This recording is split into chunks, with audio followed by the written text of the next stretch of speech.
All right, let's dive right into this explainer. We're looking at the brutal 75-year reality of the 17th century frontier.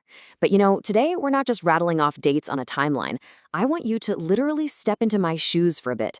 View this through the eyes of a colonist like me, just trying to survive out in the freezing, unforgiving wilderness of early America. Imagine stepping out of your frontier cabin into the biting cold. There's this constant, looming danger hiding right there in the tree line. Honestly, every rustle of the leaves could mean an attack. And that really brings us to the ultimate question of our existence back then. What was a human life actually worth in the 17th century? Well, a beaver pelt. Yep, you heard that right. A simple piece of fur destined to be nothing more than a fancy felt hat for some wealthy aristocrat way over in Europe. But for us, it was the absolute currency of our survival. The relentless pursuit of this one animal literally caused a century of bloodshed. Part 1. Life on the frontier. To really grasp our nightmare, we have to look at the map. We're talking about a vast, totally untamed expanse stretching from the Hudson River Valley all the way out to the Great Lakes and up into southern Canada. This was our entire world, and trade dictated absolutely everything. For us colonists and our Native American trading partners, the terror officially kicked off in 1609. That's when the French explorer Samuel de Champlain, along with his Algonquian allies, killed 3 Iroquois chiefs during the Battle of Lake Champlain. Talk about a spark igniting a massive powder keg in the forest. That was it. Part 2. Fur for survival. Now, you really have to understand something crucial here.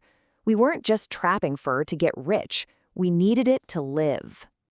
Without treating these pelts for iron tools, muskets, and warm blankets from across the ocean, we'd simply freeze or starve during those brutal winters. Our lives balanced on a knife's edge. We were completely reliant on Native American tribes to hunt and trap beavers in the deep wilderness, so we could trade them back across the Atlantic. It sounds crazy now, but our survival literally depended on a European fashion trend. Part 3. Weapons and Alliances.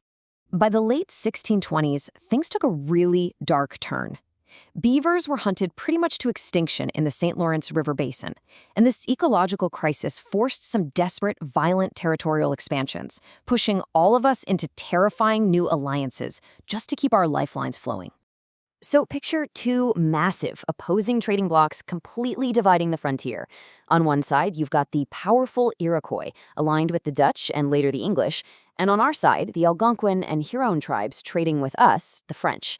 It was the perfect storm, setting the stage for total, unavoidable war. The Iroquois Confederation, primarily led by the fierce Mohawk tribe, they weren't just looking for new hunting grounds. They wanted absolute, complete control over the fur trade with every single European in the region.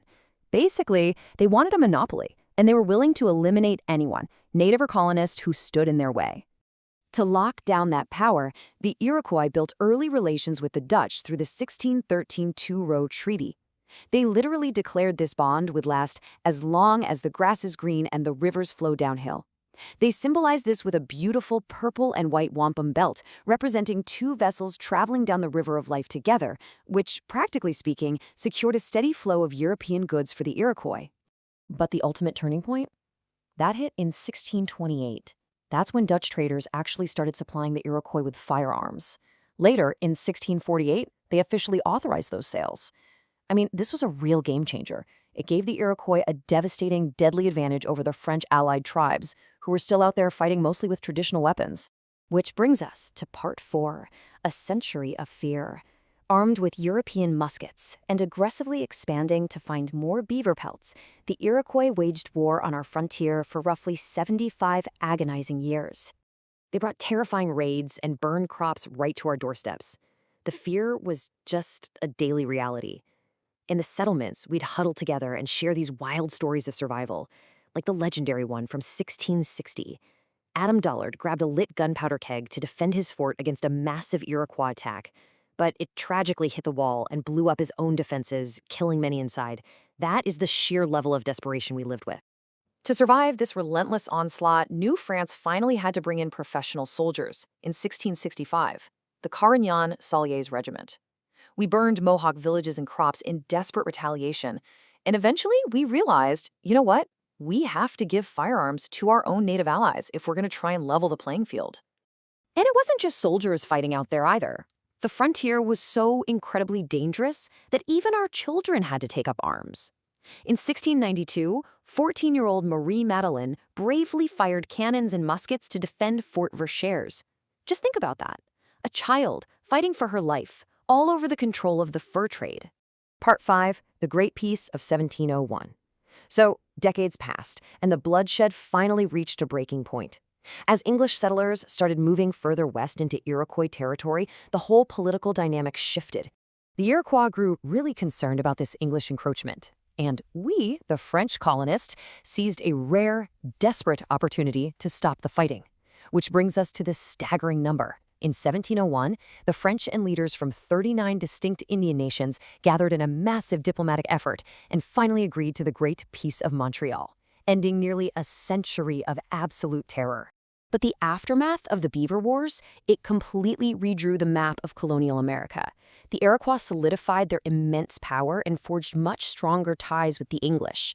Meanwhile, countless other tribes were entirely eliminated, absorbed, or forced to flee their ancestral homes way out west to the Great Plains, literally just to survive the violence. So I want to leave you with a final thought. When you look back at these historical facts, step out of the comfort of the modern world for a second. Ask yourself, what would you have done? What impossible choices and extreme alliances would you have made if your family's very survival in the freezing wilderness rested entirely on the price of a single beaver pelt? Thanks for joining me for this explainer, and keep questioning history.